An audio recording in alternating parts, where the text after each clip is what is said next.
Good morning, students. We'll continue with chapter number 4, Science 1, Effects of Electric Current. In the previous lecture, we learnt about heating effect of electric current. We learnt about Joule's law. We also learnt about MCB, fuse, short circuit and overloading.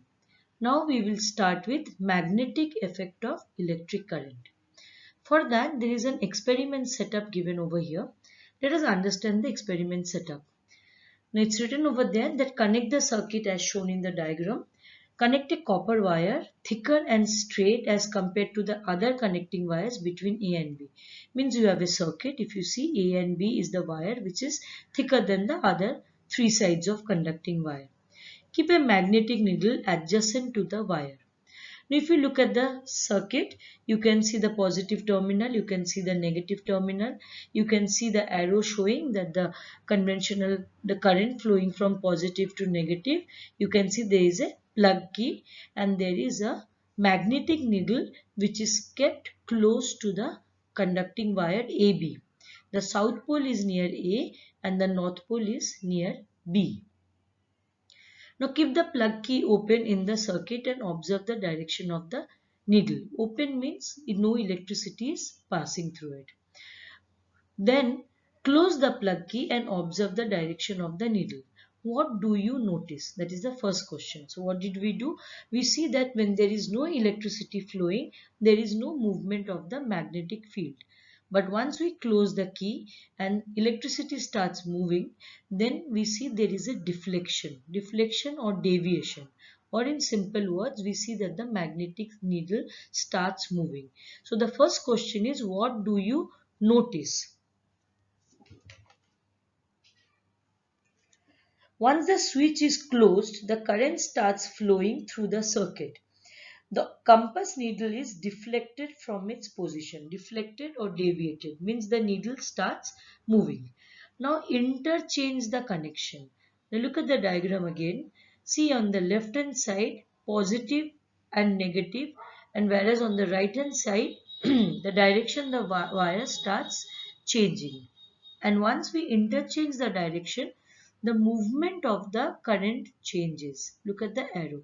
And now if you look at the magnetic needle again, you'll see that the deflection is little different.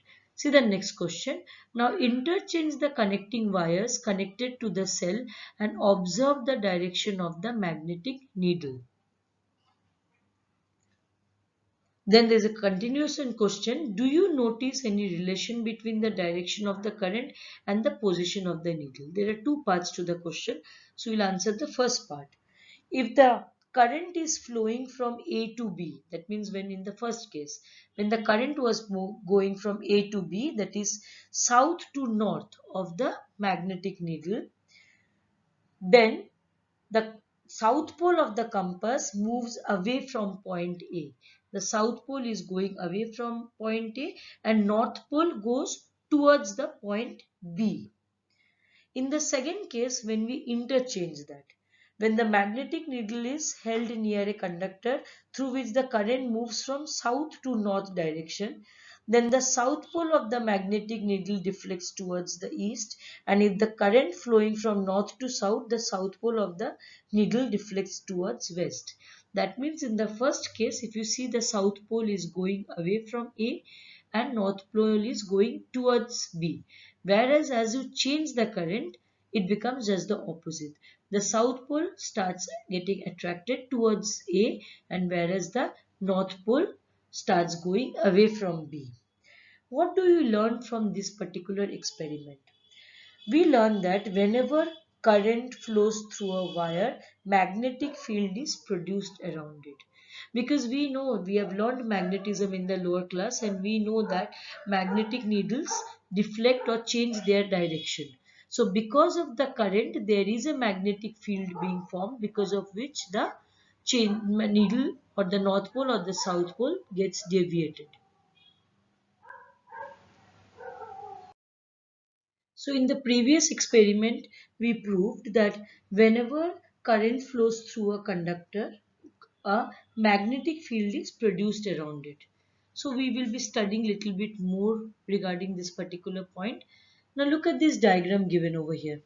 Again, there is a conducting wire, there are batteries, there is, you can see the ammeter, you can see the resistance. Now you can see the plug key. What difference you see is there is a cardboard, and on the cardboard there is a magnetic needle. Just like in the previous case we had kept a magnetic needle close to the conducting wire, here also similar thing is there. Now in this case, if you see in the third paragraph, they have asked you a question. What changes are caused by the increasing or decreasing current? Now what will happen to the magnetic needle if we increase the current, or what will happen to the magnetic needle if we decrease the current? Now it is seen that if we increase the current in the conductor, the deflection or the deviation or the change in the movement of the compass needle increases. That means it starts moving faster, or the angle of deviation becomes more. If we decrease the current in the conductor, the deflection of the compass needle also decreases. That means the movement of the magnetic needle is directly proportional to the increase of the current in the wire or decrease of the current in the wire. Okay, now what is the next question? The next question they are asking you, ki suppose if you are moving the magnetic needle away from the wire. First, initially you have kept it at a particular distance. Now you move it away from the wire. What change do you observe? For a given current, means you have not changed the current. You have neither increased the current or decreased the current. For a given current, if we move the compass needle away from the wire, its deflection decreases.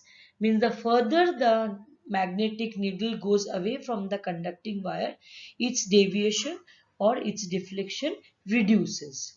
Now there is a third question. Now suppose instead of keeping the magnetic needle on the cardboard, we spread iron fillings. Iron fillings are small pieces of iron or small particles of iron on the cardboard.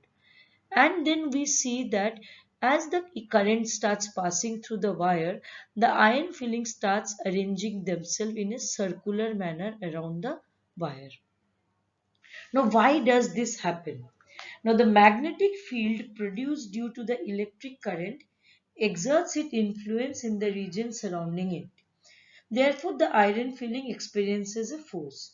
This force exerted makes the iron filling to arrange in a circular pattern. The lines along which the iron filling align themselves representing magnetic field line. So we observed three things over here. What was the first thing? The first thing we saw is if you increase the current, the deflection is more of the magnetic needle.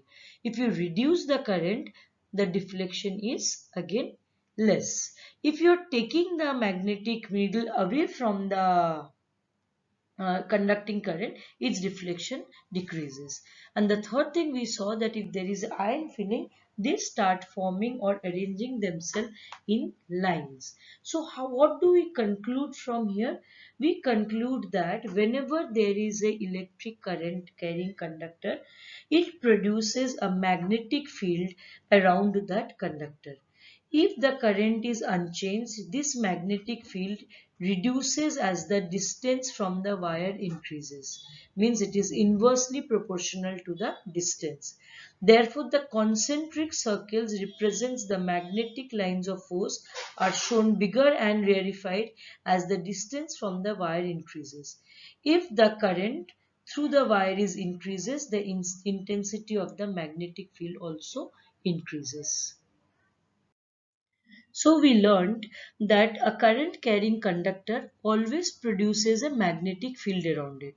The strength of the magnetic field decreases as you go away from the wire, and its strength increases if you increase the current, its strength decreases if you decrease the current, and its direction is like in concentric circle around the wire.